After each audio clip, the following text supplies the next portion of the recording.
The authors begin with historical context.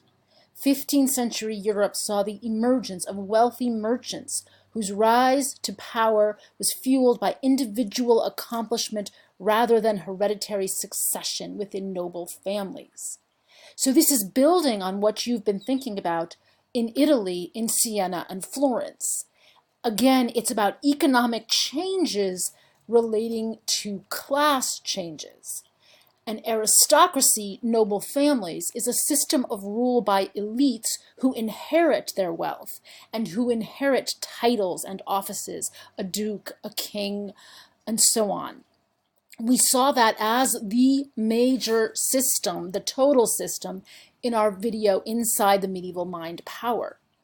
And then they go on to explain that the man in this portrait, Giovanni Arnolfini, which they amusingly call the pasty gentleman with the extravagant hat, he earned rather than inherited the right to have himself and his wife recorded by renowned artist Jan van Eyck.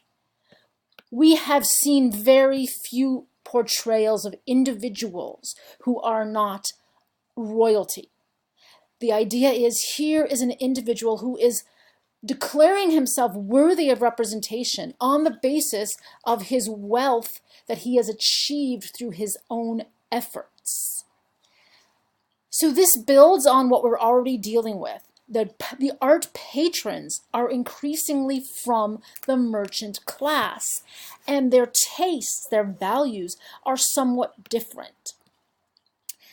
So at this point, let's go back to where the textbook authors go next. They start introducing here with the wife, the doll-like face of the woman, standing next to Giovanni is less individualized. They talk about how she's lifting her hand over her belly, and they say most modern observers assume she may be pregnant. Well, maybe not. It is actually very common at the time for women to wear these incredibly long dresses that have excessive amounts of cloth as a sign of wealth, because cloth was very expensive and was a form of wealth. So she's basically like wearing a dress made out of money and it's dragging on the floor, and she's looping it up to suggest her procreative role, but not necessarily because she's pregnant at this time. They say this painting is full of mysteries, and it really is. It is hotly debated among scholars how to interpret details like the way they're holding their hands, the way they're positioned in the room, and the writing on the wall. As you read on, the authors hint at some of those scholarly debates. Is it a wedding, a betrothal, security for a shady financial deal, or a memorial to a beloved wife lost to death, perhaps in childbirth? And then they say, we can say for sure that they're wealthy. Look at all the objects they note as luxury objects, and look at how much time the painter spends sort of glorying in those luxury objects, in really describing every detail of the workmanship, the fine materials, the quality of the fur, the quality of the wood and the glass. This is really an artwork that celebrates their status through the objects they own. And then the textbook authors go on to say that, it's still deeply involved with Christian sacred meaning. And pay close attention when they walk you through the objects that appear to be simply luxury objects, but actually have symbolic religious meaning. The mirror, the convex mirror, implies the couple's piety. Mirrors were not flat at the time, they were bulbous.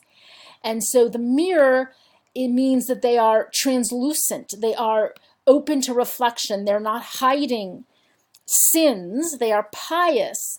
And then we learn about the mirror itself being an all-seeing eye of God with the scenes of Christ's passion, and that there's even a little figure of St. Margaret, protector of women in childbirth, in the high-backed chair next to the bed, way back here. So one of the things that they're doing is they're getting you to notice something that's very characteristic of Northern art.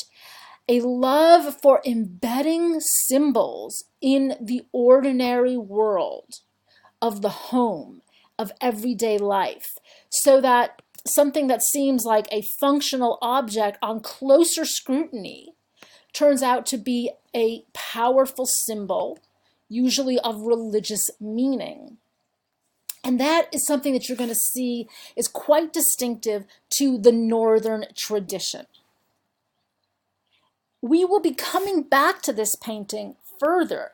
This is just sort of our first chance to look at it and note that, first of all, we are seeing portraits of individuals, something we have not seen. And second of all, we're seeing a kind of realism that we have not seen before.